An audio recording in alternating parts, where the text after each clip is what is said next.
Hi, my name's Robin Hughes and welcome to my workshop on the mental side of your hybrid fitness. I hope you're enjoying the summit so far, or if this is your first workshop, then let's set the tone so you can enjoy the rest of your day. So today we're going to be talking about the mental side of your performance. Now, it's spoken about highly, but if I were to ask most of you, I'm sure that 90% of your training is probably physical and maybe 10% of it is the mental. Well, what I look to work on is boosting that percentage so that we work more on our mental side and prioritize that so we can actually have a positive effect on the physical side too. So today we're going to be using HYROX as a vehicle to discuss these mental tips and tricks that you can be using to get the most out of your performance. And we're giving you the blueprint to make sure that you can win your mental race. So without further ado, let's get into it. So it seems right to probably introduce myself properly. So my name is Robin Hughes and I'm a fitness psychologist. I've got my bachelor's and my master's in sport and exercise psychology, and I've been in this space for the past couple of years, working with many different athletes and exercisers, ranging from Olympians all the way down to general exercisers that are just trying to create a behaviour change. The principles are fairly similar across the board, but they're just applied in different contexts. So there's things that you could be using that Olympians are using, but also someone who's probably where you could have used at the start of your journey too. All these different tips and tricks we're going to try to uncover today to introduce those so you can maybe start implementing them yourself. I have a background in lots of different sports. I did every sport growing up. I was a national swimmer, the fastest 13-year-old 50-metre breaststroker in the country, only for a couple of months, but albeit still my claim to fame. I was a black belt in karate by the age of 10, and I then went on, when I got older, into men's physique, and you can see the image of me here. Any excuse to have my top off is what you'll know in hybrid fitness. But all of this I did also with an invisible disability. I have Ehlers-Danlos syndrome, type 3 hypermobility, and POTS, postural orthostatic tachycardia syndrome. Long words, but what they basically are, one's a connective tissue disorder and the other one's an autonomic nervous condition. So I didn't really feel the effects of these when I was too young. It got worse as I got older and older, but what I did find was it laid the foundations of a strong mindset that actually shaped the degree I ended up doing, but also the work that I've started to do as well, and how I'm helping people build a mindset that can push past your physical limits and make sure that you reach your potential. So that's what I do. That's a bit about me. I also have a company called Getahead. We're an on-demand sports psychology app. So all those things that I would do in a one-to-one session, sports psychologists would do in a one-to-one session, with broken down into bite-sized chunks, into audio files and actionable activities and mental training exercises for you to get access to without having the barrier of entry to sitting down one-to-one with someone like myself. This is all on our app. It's science-backed. We partner with Birmingham University to create some awesome content and make sure that it is in line with research, but made it a little bit more palatable to be able to understand, because they use some crazy words in research. It's for all different athletes of all levels, ranging from if you just want to get into behaviour change, get into the gym, if you're thinking that you're a weekend warrior, thinking about maybe doing some competitions, or if you're an elite athlete wanting to get those extra percentages out of your performance, it's all on Getahead. We're a team of former professional athletes, sports psychology experts, and most importantly, we all have a passion for the mental side of fitness and performance. So more on that later, but the information that we're going to cover in this workshop, you can find more of it on the app. What we're covering today is inspired about that. It's probably going to give you a little bit of a taste of what we actually cover. So without further ado, let's get into it, shall we? So let's cover three main areas. We thought we would break it down. Rather than just chucking a load of mental fitness, mental psychology at you, we thought we'd break it down into the process of you competing in your first, second, third, fourth, fifth, 10th, 100th HYROX. Now, we're going to begin first with pre-race, and we're going to cover some goal setting stuff. Then on race day, what can we do? What tips and tricks can we utilize? And then post-race, what do we need to be making sure that we're optimizing to make sure that our mindset is in the best possible place? So let's begin with pre-race. So goal setting is spoken about by everyone. Every single coach that you've seen will talk about goal setting. Ever since you were probably in PE at the age of 10, you were told to set goals, probably smart goals at that time. Well, the reality is when you go to compete, most of us just spend probably a couple minutes deciding, what do I want to achieve this season? What do I want to achieve in this event? And that's the only time that we really sort of put aside for goal setting. When in reality, goal setting is far more nuanced. It requires a lot more work than just plucking an idea out of thin air. And that's what we need to cover. Because what we end up doing is setting a goal that we work for, but the goal doesn't actually work for us. And that's what goal setting is about at the end of the day. It's a framework, a structure to help us achieve our desires, what we want to achieve in our sport, in our HYROX race, for example. But what we actually end up doing is setting a goal that is a little bit maladaptive and sometimes can even get in the way of the performance that we're looking to achieve. So to be able to make sure we're setting up our goals properly, let's start before you even decide to sign up to an event or start with a new coach and start your training sessions. We need to make sure we dedicate some time to set the appropriate goals that are going to be conducive for a good prep that's going to get us to perform the best we can. So there's 5 key areas that we've got to cover. First of all, we need to think about the goal motivator. So this is normally on the line, you've probably heard of it, of extrinsic to intrinsic goals. Now, extrinsic is a goal that's placed from externally motivating position, so wanting to perform better to impress others, for example. And on the other end of the spectrum, we've got an intrinsic goal, so a goal that's to perform well for our own self-satisfaction and gratification. Now, we fall into the trap with most goals of pushing it down to the extrinsic side, just naturally. When you probably first started getting into the gym, it's probably to look good. And now that to look good, we could argue that was for yourself, but for a lot of people, it's normally for others. So we're pushing down the extrinsic side. And now they're incredibly powerful to begin with, but they don't have the legs to stand the test of time.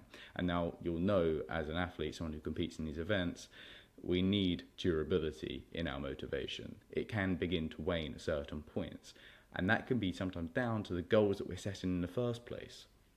So that's why we can't understate goal setting enough. What we want to do, how we want to shift it down this path, down this scale to more intrinsically motivated goal, is we want to make sure that it's more in line with a goal identity and building this goal identity. As we've said here, this is engaging in habits and goals and behaviours that reflect whom either we believe ourselves to be or we aspire to become. Now that is anchoring our goal to something that is a little bit more stable. Now if someone came up to you and said to you, oh, I don't believe that you're an athlete, you'd probably be a little bit annoyed at them if you do identify as an athlete. Well, what we want to do is anchor our goals to that core motivation, to that identity. If we can ingrain it to our identity, as James Clear said in his book Atomic Habits, then we can make sure that we're going to stay highly motivated to engage in those habits throughout our prep and even on competition day when things get hard. And to be able to do this, we need to make sure that our goals are driven by our values. These values are maybe sometimes quite fluffy, but if we can dedicate time to identifying these and uncovering these and making sure that our goals are congruent with them, then we can ensure that we actually value our goals, which in turn allows us to stay motivated, and there'll be a cornerstone of guiding us towards what we want to achieve in our performance. So I describe our values as our identity adjectives. They're the things that describe who we are. So taking time to identify those is incredibly important before we even begin to set our goal in the first place. Then we need to think about the goal type. So what type of goal are you setting? Normally we set performance-based goals, so achieving a quantifiable specific target. I want to run a sub 90-minute HYROX. These are used by everyone. They're great because you can actually see the tangible success as you're on the path towards achieving them. However, they can sometimes get in the way too. They tie our complete value and our reason for competing to one quantifiable target. And now, as we know, things can get in the way which impede us from reaching that. And all we care about when we cross the finishing line is always the time on the board, which in itself can be something that's not necessarily the best thing to tie our goals to. Yes, it's really powerful, but in the instance where you don't reach it because things happen on competition day, may get injured, may feel ill, may have had to travel up to the competition and that's sapped your energy, then that performance, I guess, specific quantifiable target is no longer necessarily attainable and can actually cause demotivation. This is where mastery-based goals can sometimes be a little bit better. And now I'm not advocating for one or the other. I'm saying you need to be thinking about what goal am I setting, which one would be best. Because a mastery goal is here to achieve competence and mastery through learning and continuous self-development. Always looking to improve, always looking to better yourself from a place of intrinsic motivation would be key in this instance. So if you can look for mastery, it's not necessarily measured quantifiably. It can be in some regards, but it can also be measured qualitatively. So how can we actually feel that we're moving towards a goal and checking off these milestones, but not just rooted in, for example, the number on the scales or the number on the bar or the time that you come in, but necessarily maybe how you're feeling, how you're growing. If you've got a personal value of growth and development and learning, mastery goals are perfect. Next, we need to think about the goal structure. And now, the outcome goal is the thing that we will set. Everyone sets an outcome goal, and that is where they'll leave it. This big mountain to climb to achieve this thing right at the top, but no guidance of how to actually clamber that mountain to get there in the first place. You're setting yourself up to fail. If you were to climb Everest without setting checkpoints, waypoints, and places to rest, probably wouldn't make it to the top. So why are we treating our goals any differently? Because they can feel like climbing a mountain sometimes. What we want to make sure that we're doing is we're setting little goals underneath that big outcome goal. They're going to be the blueprint to be able to actually guide us towards the eventual outcome. So to do this, we also want to set milestone goals. So these are targets to hit on the route, as we said about these waypoints climbing up the Mount Everest, that will actually really help you remain motivated. The outcome goal is the big picture. It's a dream that you want to achieve. It's incredibly motivating, but it's only incredibly motivating at the beginning and at certain points in the journey when you're reminded of it. But what we want is something that's going to constantly give us that injection of motivation throughout the process. Excuse me. So say, for example, we're on a 3-month prep. A milestone goal we could set each month. We could set one every other week if we wanted to. These are smaller versions of your outcome goal that will feed into achieving that.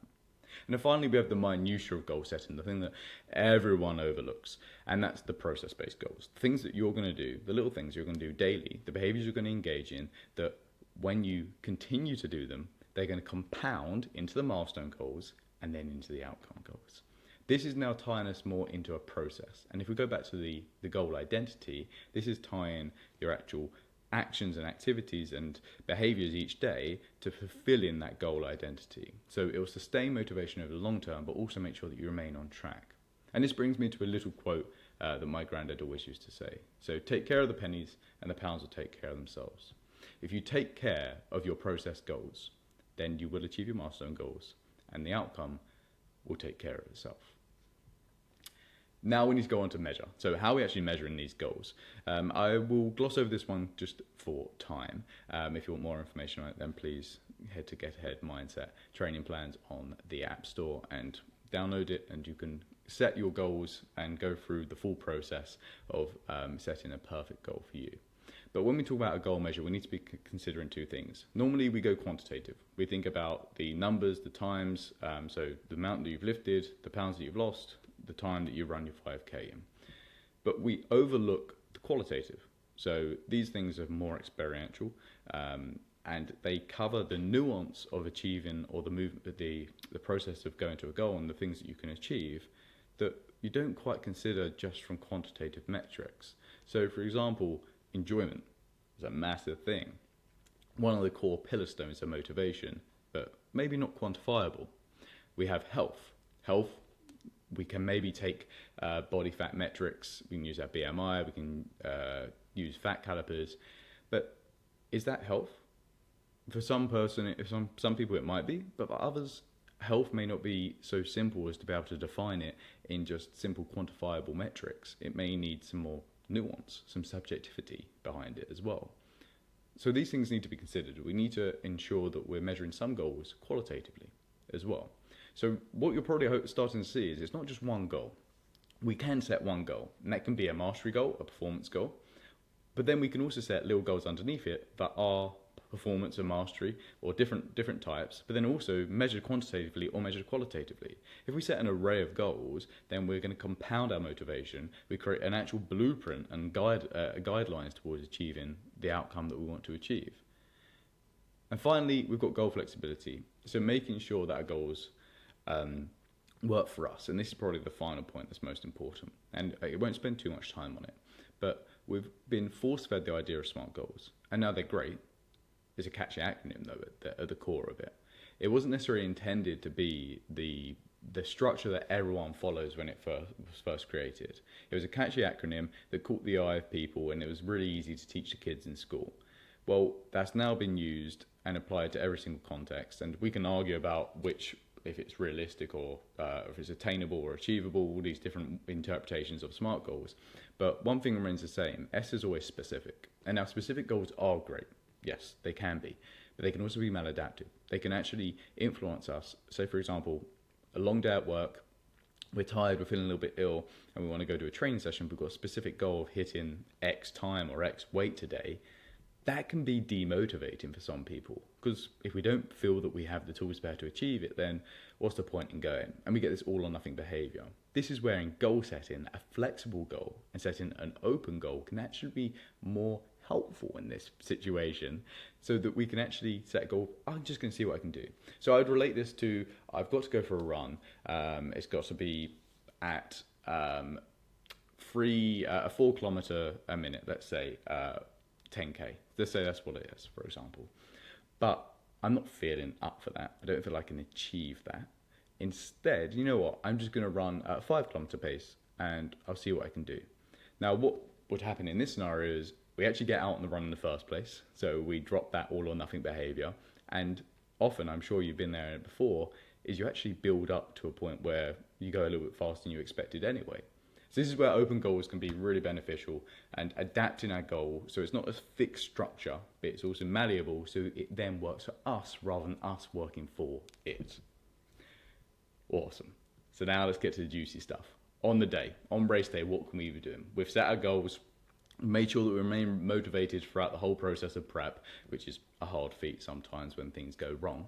And we're now on race day ready to achieve, ready to succeed and exceed our abilities. We want to translate everything that we've done in training into performance, and we know at times that can sometimes fall by the wayside. These are two key mental skills that you can be using to ensure that that translation does occur, and you are happy at the end of it, that you have fulfilled all that hard work that you did in the gym beforehand on race day. We're going to use imagery and keywords. So without further ado, let's get into imagery. So imagery, I'm going to really break this down to super simple level. Imagery is literally a structured daydream. That's all it is. We always daydream throughout the days. We find our minds wandering to a nicer place, which when we actually come back to reality, we're like, I wish I stayed there.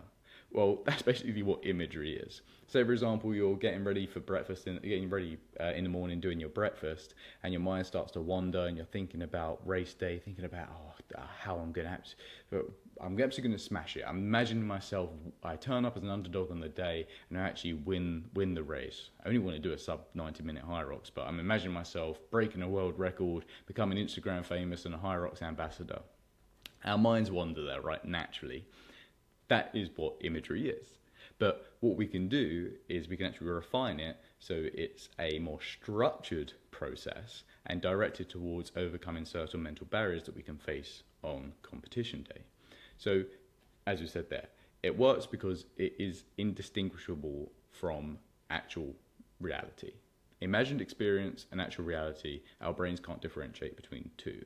So we can actually live the day of the competition if we can create a vivid picture before we've even got there. We can live the terrible burpees before we've even got to the station and see ourselves succeeding. But there are 3 main types which we'll cover. But before we do that, let's think about how we actually build an image. And I'll begin with this quote as I just finished there. So the more vivid the image, the more effective it will become. It is incredibly more important to make sure that we have a vivid picture.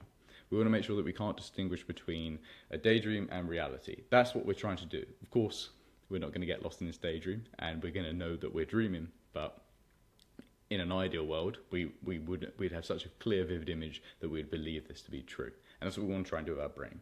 So to do that, we need the core building stones of building an image. And this is broken down into different modalities. So we need to think visually. So what are we actually seeing? What's happening around us? If we want to plant ourselves down to the day of HYROX, what are we seeing around us? We need to think, to be able to do this, we can manipulate submodalities. So thinking about the colour, so we're bringing into mind the yellow HYROX banners. That could be something, or the big I don't actually know what you'd call them, but where it's in and out on the HYROX, the big inflatable U's, or N's, upside down U's. I guess that is an N, where it's like in and out, visualising those things. So that could be the colour of them. We could have the size of things, so we can manipulate size. We can actually change size. So for example, if I build this image in your head, we're on the starting lineup, we're in the pen, we're about to break out into the first part of our kilometre. If we imagine ourselves to be really small, we've got all these people surrounding us that are as tall as trees, and we feel like a little kid, and we're running out, the klaxon goes and we start running. That in itself, does that build an image that's going to be confident? You're going to be able to actually fight off the elbows and push through that first part of the race, that first couple 100 meters where you separate from the pack? Or are you going to feel a little bit overwhelmed and feel weak in that environment?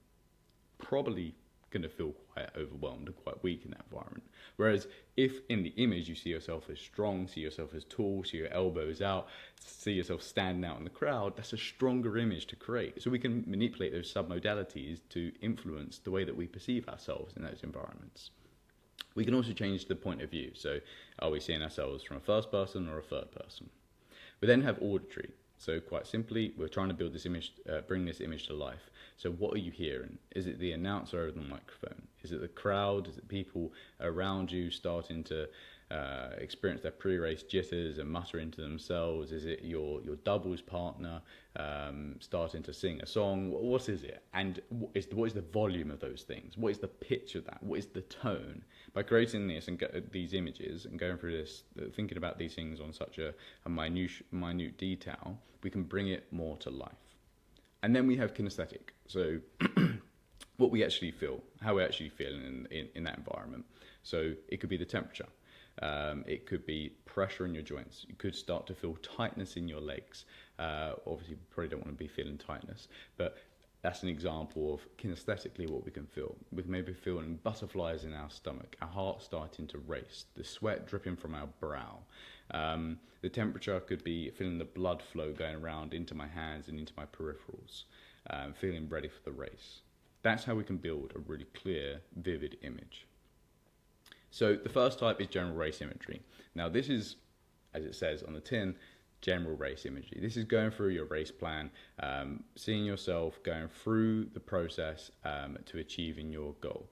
Just repeating it over and over in your head. That's as simple as this imagery is. So seeing yourself from the starting line, going through your first kilometre, through a ski erg, and then so on and so forth through your stations, and ultimately finishing the race. Now, this is great to help boost your confidence, because this is, especially if it's your first HYROX, because this is going to increase your feelings of preparation. It will also help you feel in control. On race day, we can feel quite out of control at times, because a million of things are happening. But we can then go through this process of imagery to bring into focus the one thing that we can control, which is our performance. So this is a process of imagery that a lot of people will use. It's probably the most popular version of imagery, very basic, but also very powerful if done correctly as well. And the main thing it can do is boost our confidence. Next, we have success imagery. So this is taking our general imagery a step further. And this is seeing ourselves actually achieving, performing the perfect run, the perfect lift, achieving our PB time and crossing the line in the position that we want to. Now, the idea of this is to boost our motivation. So when we're starting to get doubts pre-race, which naturally they do ensue at a certain time, going through a process of success imagery can squash those doubts and it can boost our motivation. And that's the key thing here. When we're starting to experience demotivation, success imagery is the thing that can pull us back in to a motivated and energized state. As I said there, you can win the race before you've even begun. Now, it's not necessarily going on to say that you're going to win the race, but it's a nicer thought than thinking about all the things that could go wrong just beforehand. And as we say, like, these things can actually, we can will them into existence, right? By imagining, I'm worried about what's going to happen in the changeover between stations. I'm going to trip, or I'm going to try and grab a water bottle and it's going to fall everywhere. Like, those things, naturally, when you get to that point in the race, you're going to be thinking about the image that you were playing to yourself before the race even begun, which isn't helpful at all. But we want to actually release some feel-good hormones that are going to get us motivated and ready for the race. However, there is one form of imagery where we do want ourselves negatively viewing the negative parts of the race, and that's inversion imagery. And now, I wouldn't necessarily say this is the best one to do right before your race, but it could be something you do the morning of, or in the build-up the week before your HYROX race. It's taken from the Stoic principle of inversion, of seeing yourself performing badly or doing something wrong, but then this is the kicker, making sure that you perform well despite those circumstances. So things have gone wrong, but seeing myself actually overcome it. So this is the only way that I would say you need to actually start with some negative imagery. You want to view it negatively, so we build up that emotional state of feeling distressed and anxious, but then actually see us coping and handling those emotions. The reason why that helps is because when we actually get into the position in the race where some things like that can occur, so for example, you trip, your lace comes undone, a myriad of things can occur, rather than losing your head in that moment, I've been here before, I've gone through this imagery process, and I've seen myself come out the other side. I know what to do. So this helps plan for when things go wrong. So this is my strategy if this occurs. But it also helps you to be able to manipulate your emotional state so that you get back down to baseline and remain composed, as opposed to completely losing, having an emotional breakout and completely losing your head during the race. So there we go. It helps you react quicker to your speed bumps, improve your composure, help you feel prepared, and ultimately, going into a race knowing that you can handle what's going to come at you, it's going to help with pre-race nerves. So that brings imagery to a close. The next thing is cue words. Now, we don't necessarily have time again for these because I do appreciate I've gone on, but when I talk about mindset stuff, I absolutely love it. So I hope that you've enjoyed the talk so far. I want to wrap up with some post-race stuff, but cue words, as you can see, here's a little brief overview of what they are. Basically, words, acronyms or phrases that encapsulate a movement and a feeling or a section of your race. The idea of them is when we're on race day, we get incredibly nervous and stressed. That increases the amount of stuff going through our brain, right? And we only have a certain cognitive capacity, meaning the information that we actually want to process is getting pushed out by a load of crap and worry and stress. When we reach our cognitive capacity, that means it's harder for us to call upon the correct thoughts, feelings, behaviors, or actual action plan of whatever to help us to better focus. So keywords bring that focus back in. They can help us technically. So technically, actually, what do I need to perform here? Rather than focus on the whole movement, I'm going to focus on this key point because this helps me execute how the movement should look. We've got emotional. So for example, like how the movement should feel. And then we've got motivational. So kicking back that motivation when you're struggling at a certain point in the race. Chanting a word that has the meaning of 1,000 words. That is the point of that. But we go through the process of setting these up, introducing how they work, what they do, all on that app. So if you are interested in that topic and think that would be a cool technique, which I can assure you it really is, then check out the app to have a look at that. We've got a whole topic dedicated to that. So let's finish off with our race reflection. The importance of post-race on your mindset. Well, it depends on how the race has gone. For a lot of people, if the race has gone well, then they won't necessarily reflect too much, negatively too much, and it's quite an easy process. But if the race hasn't necessarily gone to plan, which for a lot of people does occur, and there's things that they'll highlight, if only this had gone like this, because we're not going to be able to perform perfectly every single time, right? It's a PB for a reason. It's a personal best or an all-time personal best. A lot of things need to go right for that to occur in the first place. So reflecting on our race is incredibly important. If we find ourselves negatively reflecting, then that's going to have an adverse effect on our motivation, our confidence, which could actually, in worst cases, affect us if we're going to continue in this sport. It could make sure that, competing isn't for me, I'm going to stop now, I'm going to drop out. That is one way that it can go. It can also negatively affect your motivation and confidence, so that in your next race, you're not feeling so confident when you're stepping on the starting line. So if we don't get this closure, if we don't clear ourselves up, clear our minds, and I guess put the final footnotes to this chapter in our performance, then we leave the book we leave the book open, the chapter not closed, for it to continue telling the negative story. So we want to make sure that we bring closure to this. And reflecting is a process that we think is quite easy, but there is a little bit of strategy to it to make sure that we're doing it correctly. As I say, the main thing that most people will do reflection for is to enable them to learn for next time. If you keep doing the same thing over and over again, then you're not going to improve, as the old overused Einstein quote, and cringy for me to say, but it works in this case. Stupidity is doing the same thing over and over again and expecting a different outcome. A lot of people do that with their races. So we want to learn from what we've done. That's one. But most of what we've said, we want to boost our confidence and our motivation. If we've had a negative race, if we've had a race that's not gone so well, then a reflection process can help actually uncover the diamonds in the rough, so to speak, allowing us to positively reflect on it. And more importantly, bring this all full circle. It informs our goals going forward. So we want to make sure that our goals are tied to our value. Obviously, they're intrinsically motivated, they fulfill a goal identity, and they're value driven. Making sure that we've got outcome, we've got a milestone, we've got a process.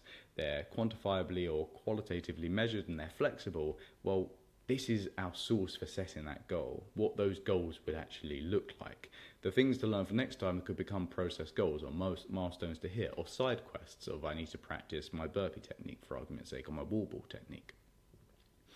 But the big goal can actually stem from these. So that's why it's important to actually reflect. But when we actually go through our process of reflection, we need to consider, and this is the most important thing, the lens of context. Far too often do we reflect on our competitions and we just look at it for face value without any consideration of what happened in the past. And now I had a great conversation with Travis Owls, the England under-24 HYROX world champ. I think came third, but he's also the overall. He's also the HYROX world record holder for 12 HYROXs in 24 hours. Absolutely nuts. When he was reflecting, his process was always to consider what happened. How did the day go? He had a competition in Manchester which he didn't PB. And now, for a lot of people who didn't PB, then it's the end of the world. But when he crossed the finish line, he crossed with a smile when he saw his time, because he'd got up at 3 o'clock in the morning. He travelled stupid hours to be able to get there. He was feeling a little bit under the weather. He had a plane in his oblique the whole time. And yet he was still only 10 seconds off his PB. Now, this is why when we reflect, we need to consider context. We don't perform in a vacuum. Things go wrong, things occur. So what we wanted, when we imagine everything going brilliantly, we imagine the perfect performance, but the reality is they're not always perfect. So if we don't allow ourselves the license to look through that lens of context, then we're going to be judging our performance from a misinformed position. So always consider context when you begin to reflect. That's one. Two, we might want to do it a bit later in the day. We're going to be emotional to begin with. It's going to be an emotional reaction. So maybe we need to let things just settle before we do that reflection. And it's always nice to do with someone like your coach. Helps guide us through the process, or with your doubles partner, or with your family member or a partner. Next, we want to make sure that when we actually do it, we don't just go down the negatives. So I challenge you to go, what was one challenge of the race?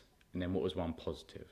What was one challenge? And what was one positive? Because what we end up doing is, if we go, what are all the challenges? We end up digging a hole. And then it's hard to get out of that to then positively reflect. If you go one and then the other, is a healthier way to actually reflect on the process of your HYROX race. Next, we need to obviously make sure that we've got acceptance of the context, of the challenges, of the positives. It's about to be in a better position to be able to feel like we can actually move on from where we performed, rather than being in denial about it, without a doubt. And if you're struggling with being hyper negative, then prompts like "What would a friend say?" are always really, really beneficial. Removing the emotion, removing yourself out of it, and almost seeing it from like a third person perspective is always a really healthy and helpful way to be able to reflect on your performance, because we will hyper analyze and be negative. We know we do this. We've got a negativity bias as humans, so to be able to counteract that with prompts like that is really helpful. Okay, so that brings us to the end. I hope that you guys enjoyed that whistle-stop tour to the mental side of hybrid fitness, and more importantly here, this was directed towards a HYROX race. I hope there's a lot of gems there that you can take forward going into your season coming up. And if you've got any questions about anything that we said there, or if you'd liked the sound of some things and would like it actually spoken about in more detail, or if you'd like it tailored to you, then feel free to reach out. You can find us on Instagram at Getahead Mindset. We've got a load of content on there to help you level up your performance. And we'd love for you to join the mindset movement. The reality is, the mindset side is spoken about a lot, but not acted on, as I said right at the start of this workshop. Here is your excuse, and here is your chance to act, and actually take yourself to another level. All right, and if you don't enjoy it, if you don't like it, then fair enough, but at least you gave it a crack, right? I think the mindset side of performance, once you give it a go, there's no turning back, because it will really change not only your performance in the gym and on race day, but also in other aspects of your life too. So if you're interested in that, then feel free to download the app on App Store and Google Play, Getahead Mindset Training Plans. You get a week free trial, so you can have access to it, to dabble with it and see what you think. We also have a dedicated HYROX training plan, so an 8-week plan that's going to get you primed and ready for your HYROX race. I'd highly recommend that if you're going to compete, if you manage to get tickets for London or any other competitions, but obviously I know they're quite hard to get hold of. But yeah, if you have any other questions, thank you very much for joining me. Any questions, then please shoot them over to me, easy contactable, and enjoy the rest of your hybrid fitness summit. Have a good day.